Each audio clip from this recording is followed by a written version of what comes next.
Alright, so I'm at my friend's house right now in the backyard, and I've decided to do the first part of this right now because the thought of doing it kind of was stressing me out.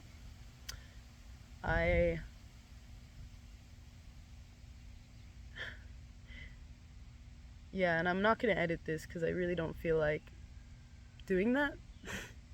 I don't feel it's necessary, and maybe it's better for people to like hear the pauses and know like the natural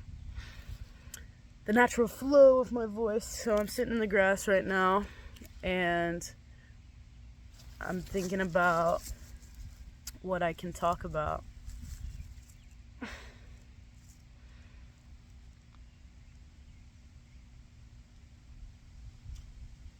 So the reason I'm making this is because the thought of doing it made me really uncomfortable. And I'm finding that I need to engage with and dive into these things that make me feel really sick to my stomach because they actually bring me the most joy sometimes, or I find something out every time that I engage. Like, I always figure something out. Even if I do this and I don't keep doing it, the very fact of making this video and then putting it out in the world, it's like I need to just do that one thing because everything in me says, why would you do that? And I'm just noticing this pattern of wanting something internally. I'm wanting something, and every single thought that could be like, why would you do this? Why?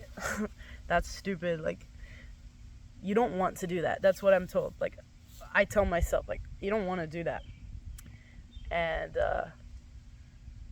the problem with that is that I don't really want a lot of things. Like, even things I'm really passionate about, I want them for a moment. I want them like with this spark, with this desire.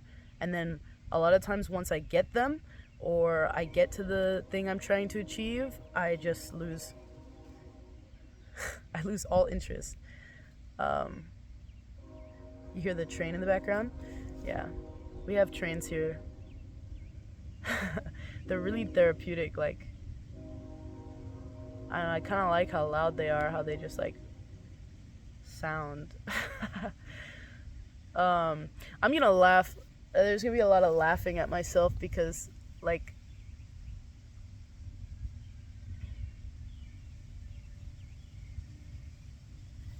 I'm realizing that actually saying out loud all the things that I just think to myself, because like I have conversations with myself in my head all the time, pretty much 24/7. There's a conversation going on,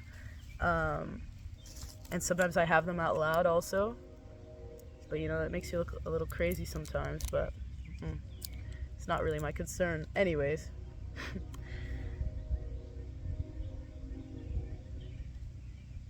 I think I really need to let go of all these things that I think I don't want, and I need to just start engaging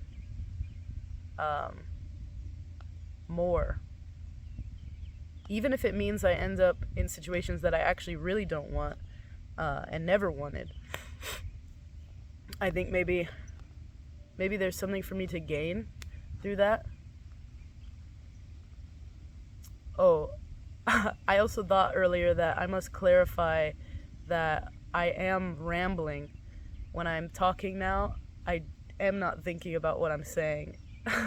So I'm not going to remember what I've said in this video, and I don't plan to watch them back. I mean, maybe I'll watch them back some years from now when I've changed enough that I'm like, oh, what was I thinking back then? But yeah.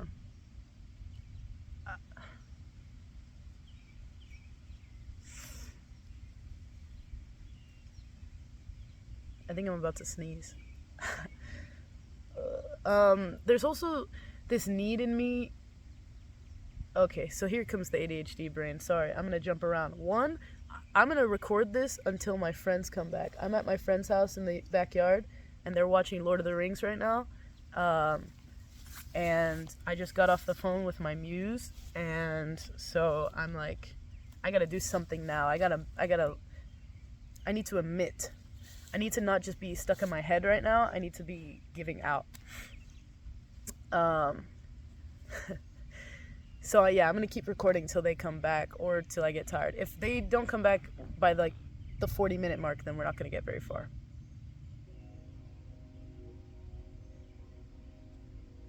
And it's a nice time of day. Okay, I'm gonna stop explaining. This is another thing. I feel that I have an issue, not an issue. I really want to explain myself. I think in my head that if I could explain myself as clearly as possible, then I would not be misunderstood, which is a big fear of mine, to be misunderstood. It's why I love to learn languages. Like, I speak Italian and English and a very small amount of Spanish, and I learn random things from other languages all the time, and I really enjoy doing it because there is a part of me that is convinced that if I just learned how to say things in as many languages as possible, then I could somehow say it better. That I could somehow actually say what I mean because I would have all these different inputs. There's things that you can say in one language that you can't really say in another. And I find this incredibly fascinating.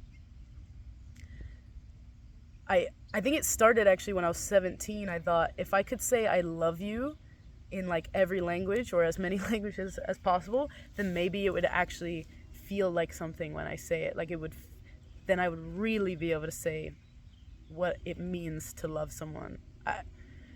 I don't know. Maybe the fight is futile. There goes my dog sneezing. Hey, what's up? So I don't want to be misunderstood, and I think that might tie into the fear of making a video like this or sharing something like this, because yeah, I think to myself all the time, and I don't even really understand what I'm saying. And I don't expect anyone else to really understand.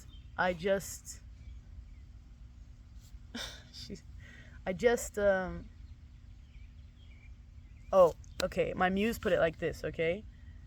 Think of it as me giving back to the community and not like, oh, I'm giving back,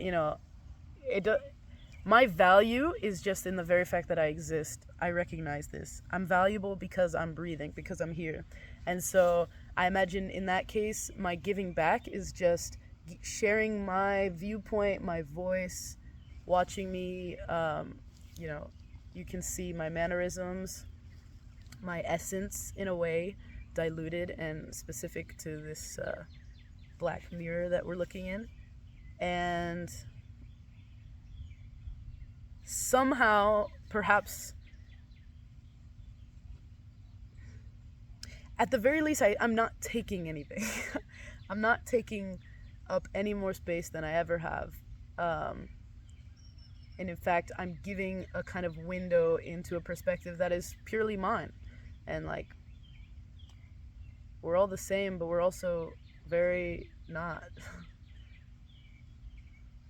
I don't really know my purpose for making this other than just I felt like ill at the thought of doing it. I felt embarrassed and foolish, and I even told my star that I wasn't gonna share this with anyone. Like, I wasn't gonna put it out, and like, I was gonna post it, but I'm not gonna tell people that I posted it and be like, hey, go watch my video. And I don't know if I'll still do that.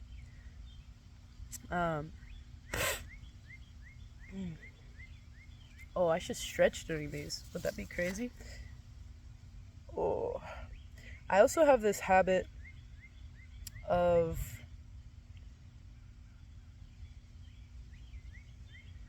I lost my train of thought. I actually love losing my train of thought lately because it's like once I lose it, then I don't have to care about it anymore. I can really just let it go, you know?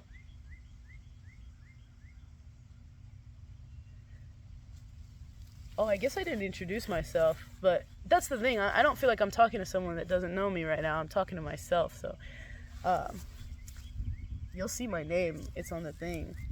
Now I feel weird saying it. Yeah, I go by many names. Uh,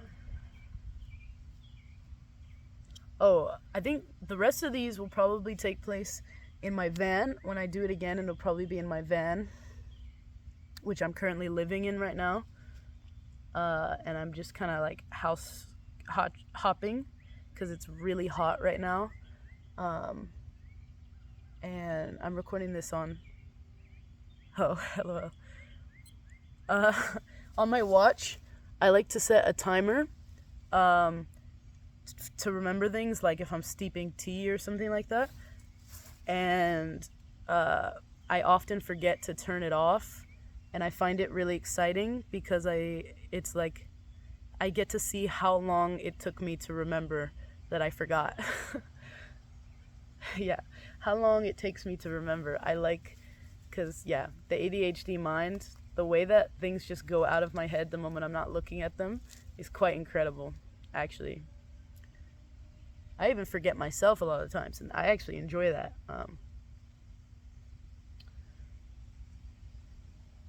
Let's continue the ramble.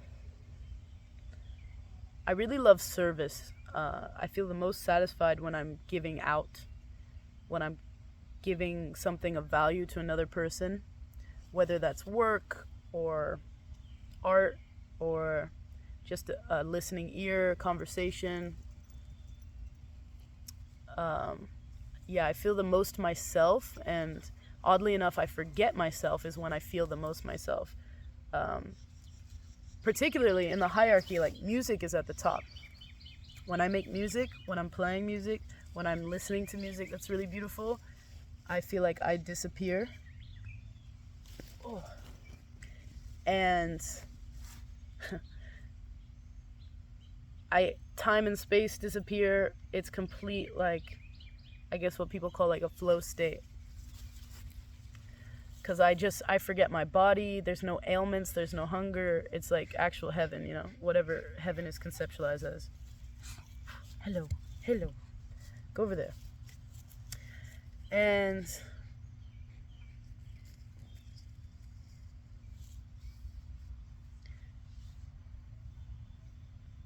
yeah, the last time I felt like this is when I was giving my friend a massage. I was giving her a massage, and I was like, wow, I could sit here and treat another person's body forever and not think about myself at all. But that's like not a way to live. I guess maybe like there's some monks or nuns who do that or something. But like for me, there's a lot of other things I want to do, even though I feel the most there, I guess. But I'm not reaching for nirvana or anything like that. I don't want to just feel the same all the time, even if it was positive, because I've had moments like that. When COVID happened, I had to live back home with my parents for the summer, like 2 months, and that was the first time I'd been living at home that long since I had left for college when I was 17. And I was in a flow state while I was there in order to keep myself from like becoming depressed, because I knew how susceptible I was to that being back in that house. And so I was meditating like every day. I would wake up, go for like a 2-mile long run, because I was running, because I was like, running will keep me from being depressed, which it does. I don't really like running, but if I want to not be sad, I just have to run every day, and I will feel like so high every day. But I don't do that. Now I climb trees a lot. That's my workout lately. And maybe we'll do one of these up in a tree. That'd be nice, wouldn't it? Yeah, figure out how that would go.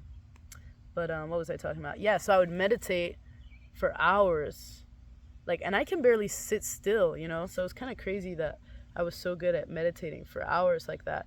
But I would get so in bliss, and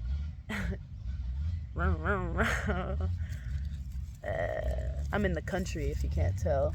There's all sorts of sounds out here. Black bears too, apparently. Anyways, I hope that's not bothersome to you. Yeah, I'd be meditating for so long that I would want to die. And I say this like, I wasn't suicidal. I was so happy that I would sit there and I would beg the source, I would beg the space I was in, this essence that was with me when I felt like that. Please don't make me go back. Please don't make me go back to worrying, bills, driving a car, traffic, money for this, too late for that, all of these things. Like, let me just stay in this state for as long as possible. Sorry, I just got an alarm on my phone. I hope that didn't disrupt you guys. Mid-morning. Sorry, I just responded to a text. Surprisingly, we're only at 16 minutes. That's kind of great. Okay. So,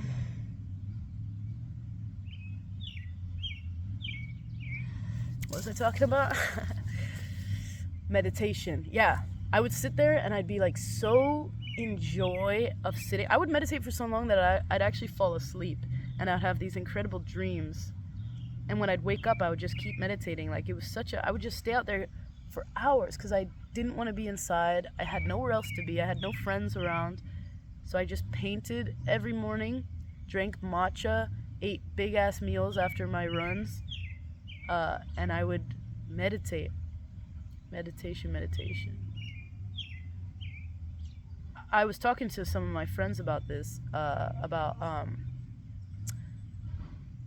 how I've learned now in having little spurts of like what I would call my hermit phase. Before now, I was in a bit of a hermit phase. I was living alone, just getting to do pretty much whatever I wanted with my time. Lots of freedom, lots of privilege, and freedom I still have now, but I'm being much more social about it. And yeah, so I was really diving into this. I'm just gonna spend more time alone, like with myself.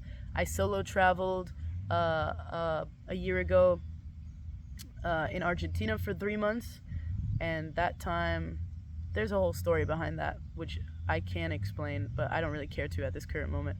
But anyways, the point was that I was there and I was alone, and it was my first time really being alone and spending time with my feelings and like interacting with all of my feelings the moment I got them, not pushing anything away because I didn't have work, I didn't have anywhere to be ever. So when I wanted to just, I would be on a hike and I would just want to stop, and I would just stop and I would stay in one spot for hours, or I would go and climb a mountain, or I would stay in bed in my hostel or Airbnb all day. I did it all, and I learned from this that when I have a schedule, my life is so perfect.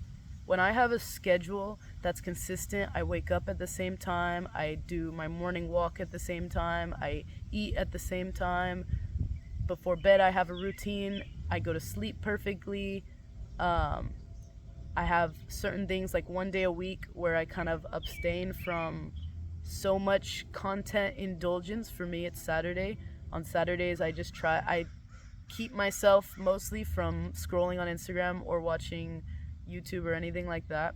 These are just things that I found have been really helpful in my life. So I found that having a strict schedule like that is literally my perfect life. Like, I will be so happy, no mood swings, none of this like back and forth, really highs and really lows.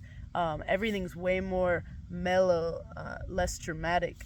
And I was telling my friend this, who also has ADHD, and he was like, yeah, I know, like, when I have a schedule, everything's perfect. When I just do things and I'm alone, everything goes so perfectly. But the moment that other people come into our space, we immediately meld to them because we love them, and it just disappears. And it's not bad per se, but like when my muse came to visit me where I had been alone for 2 months, and I say alone, and when I mean alone, I'm still seeing people, but I'm not like with my friends. I was in another country, I wasn't having conversations with people every day, this is what I mean by alone. I was just doing my own thing most of the time.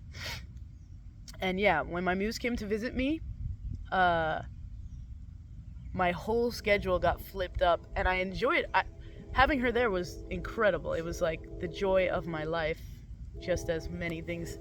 Yeah, people are the joy of my life. But I realized that the inconsistency, not going to sleep at the same time, like everything was inconsistent because we were just completely going with the flow, which is also my favorite thing to do. But it causes me to have issues. Like when I'm hungry, I get really hangry. Like I get brain dead when I'm hungry. Like I feel my frontal lobe turn into liquid, and it's like a bowl sloshing, and it's just running over the edges every step I take, and I'm like, I'm not good to be around. If I really love you, you'll see the worst of my hanger, which is also sad because, yeah, people who are really close to me have seen me be just evil. Like sometimes my thoughts will only be for evil. I can't even think a single positive thing in my head, and it's just because like I need some mac and cheese or something. This is nice. As I'm telling you this, me, as we're talking about this, I'm like, dude, my life is pretty great. I like myself. Like I make myself laugh. I find my existence so funny because I'm just back and forth. I say one thing and do another. I do one thing and say another. Like I'm so flip-floppy and inconsistent, but I'm also very consistent and trustworthy, quite loyal, like a dog, to those that I love. So she's been eating grass, and I'm pretty sure she's about to throw up. Look, she's still eating it, and I can hear her like gagging. I'm sure you guys can hear that too. Wow, she looks crazy white on the camera. That's yeah, there you go. This is Miniature. Her name's Miniature. Like, Minnie, Mimi, Dragon, I also call her. Because I used to live in this house with another dog named Meaty. And every time I'd call his name, she would think it was, like, they always thought they were each other. So while we were at that house, her name was Dragon. So she responds to Dragon now. Anyways. Man, this is good. This is darn good, isn't it? I haven't said fuck once. Okay. Yeah, I like the idea of not editing this at all. I really need you guys to know. I need full honesty.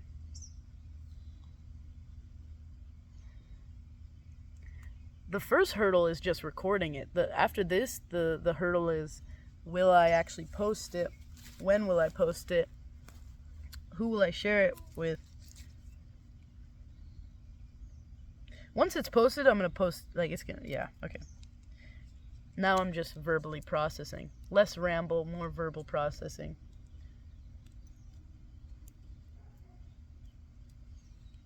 I like this time of the day because I can stare into the sun and it doesn't hurt. And I know you're not supposed to do that, blah, blah, blah. There's all this not supposed to. Whenever there's something I can't... Okay, wait, this is about to sound really dumb. Ready? Whenever there's something I can take control of, I want to. There's literally a black spot in front of my eyes now because I was staring at the sun. But I do it because I'm like, when else will I get to do this? I could be blind. I could not be alive. What? That's so weird to say. That's not a dumb thing to say. You're not dumb. Okay. We're not dumb, okay? Because there's two me's. Well, actually, there's like a bunch of me's. Oh, I have glue all over my fingers. Shoe glue. There's many me's. But the two main ones are the thoughts that I have and the way that I respond to them.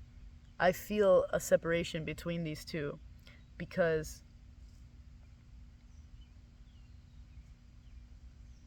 a lot of times the thoughts that I have, I do not identify with. And I experience intrusive thoughts sometimes. Not so much. Like when I was more depressed, early college days, that was like, the intrusive thoughts were bad. And I was going to therapy. Hey, dog! Come on back! Come on. Yeah, I was experiencing intrusive thoughts then, that were like aggressive and very deliberate.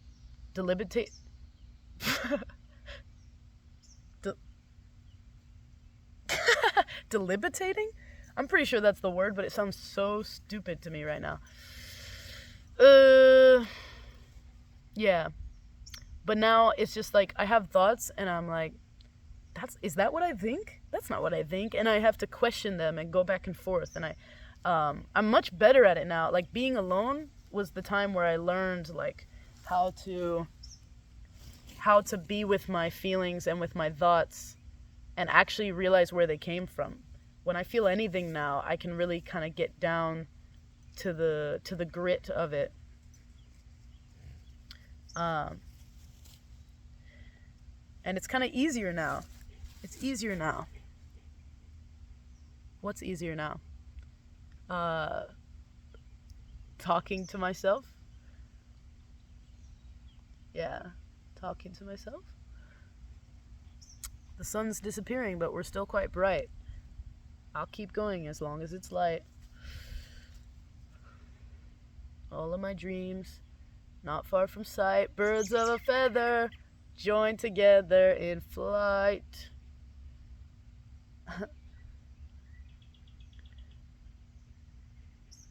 I really love poetry lately. Lately? Dumb motherfucker.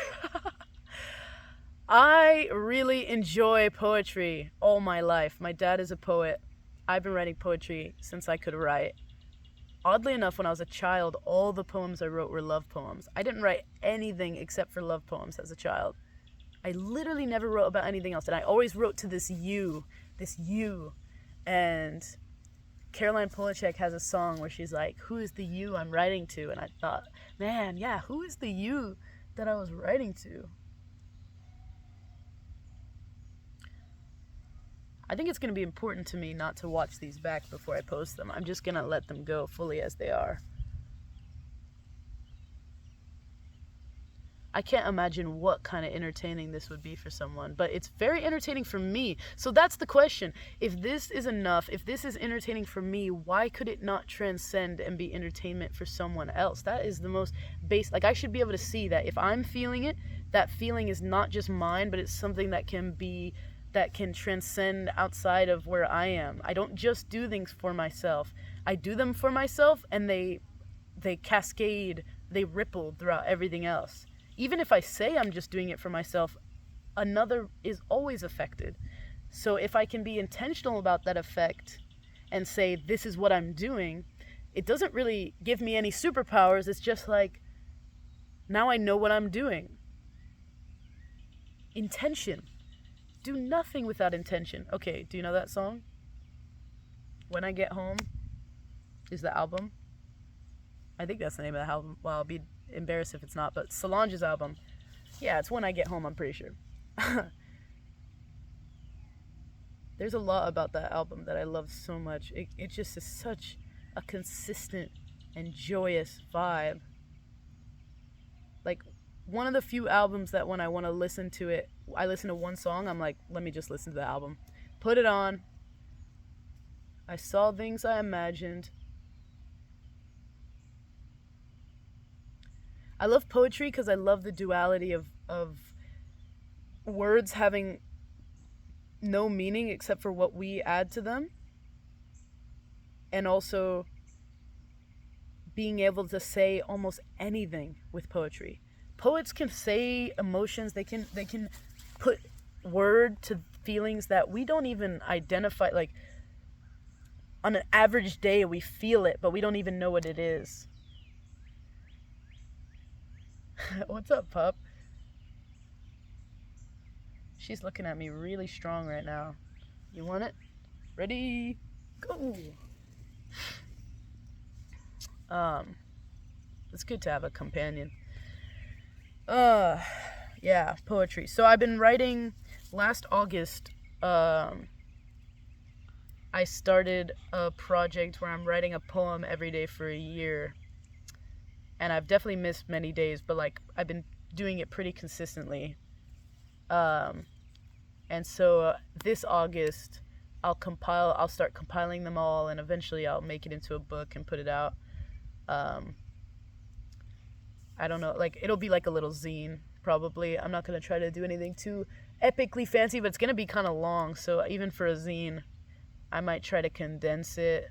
No, it's still gonna be one poem per page, so 365 pages. Or I think I might even leave blank pages for the ones I didn't write, just to embarrass myself, or not embarrass myself, but like I want people to see my faults.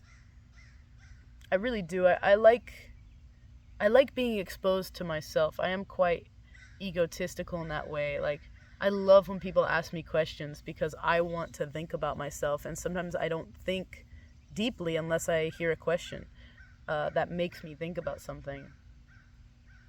I'm more intentional these days about thinking to myself and asking myself questions, but I had to be honest, since I came home, I've been away. I've been in Europe and South America and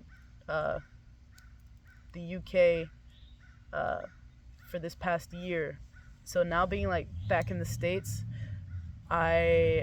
since I've gotten back here, I think I've been doing a pretty lousy job of exercising the skills that I grew while I was away.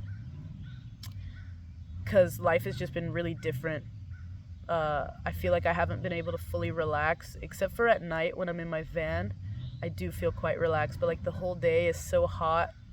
And I'm kind of always finding places for reprieve, to relax and to, just get in shade or find water, food, all these things.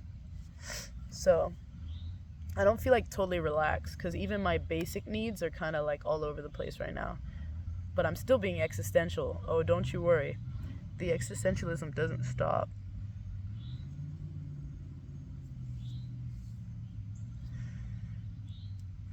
The bugs are starting to get to me. Oof. So we're at 30 minutes, 32 minutes already. And I said I was going to stop at what, like 40? Or whenever someone showed up. Sorry, I'm looking over because I hear someone stepping over there. But I know there's just people over there.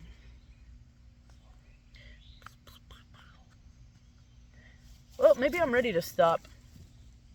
I'm not sure what else I should talk about right now.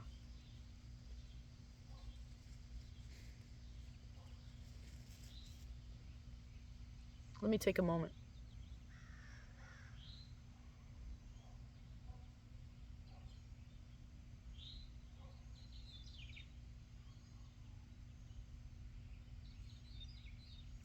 Dude, I'm so paranoid. Okay, let's talk about paranoia. As a child, I was extremely paranoid. I had severe anxiety as a kid, but I didn't know I didn't know it was anxiety. But I had this anxiety as a child, and it caused me, one of the things that I frequently dealt with was that I always thought someone was trying to attack me. Like, I always thought someone was trying to break into our house. I was super scared of the dark as a kid, like particularly scared of the dark when like I'm inside and I can see out a dark window. This was like the most horrifying. Yeah, so anytime my parents left me and my sister home alone, which they started doing kind of when my sister was like 13 or so, or maybe 12, like they started leaving us home alone together because she could watch me.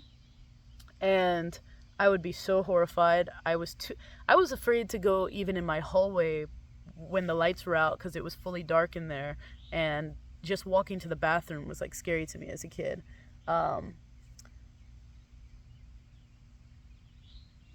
I also had this irrational fear whenever I walked in my neighborhood that any car that was driving past me was going to swerve and hit me. Like, I really thought every single time, I knew it wasn't going to happen, but I would have to look. Like, if a car was coming this way, I'd have to turn and look and watch it go by me every single time.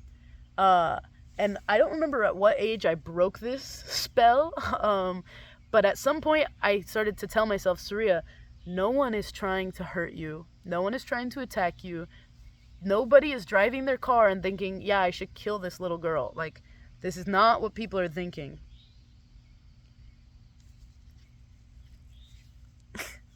So, to combat it, whenever I was taking walks, I would hear the car coming, and I would feel the fear of, like, this car is about to swerve and hit me if I don't look at it. I have to look at it. If I don't watch it go by me, it's gonna kill me.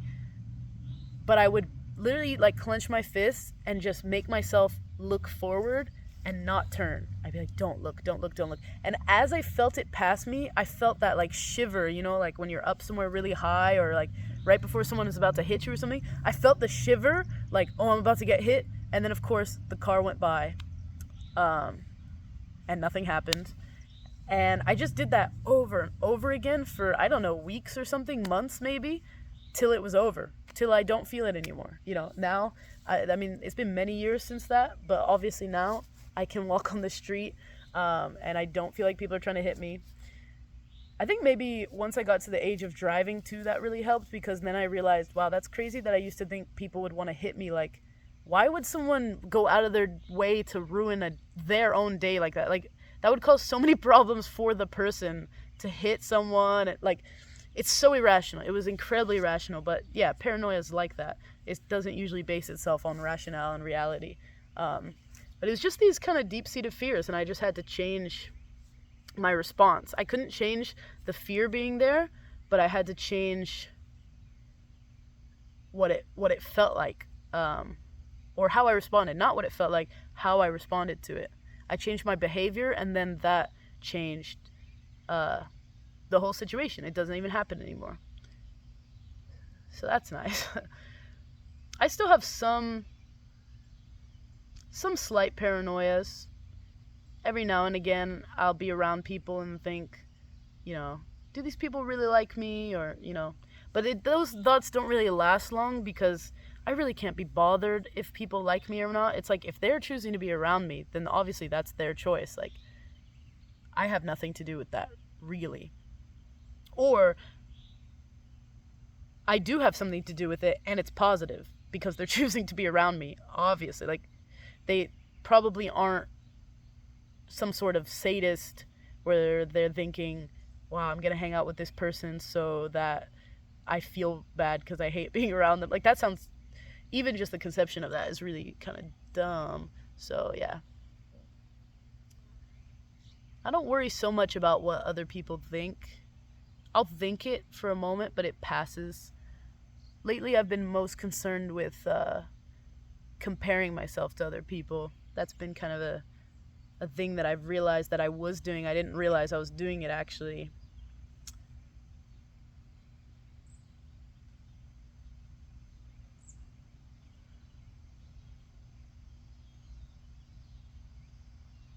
I compare myself to my muse a fair amount, and I've had to stop that behavior. Just seeing things that my friends are doing and thinking, oh man, they're doing that. Like, I should probably be doing that. I should be doing, like, yeah, no. I should be doing what I'm doing. I should be focusing on what I'm doing. I should be caring about what I'm doing. This is the basicness. The idea that I'm going to be happier living someone else's life is like the most foolish thing ever. Because that's like saying I would be happy not being myself. If I just wasn't here, then I'd be happy. That doesn't even make any sense.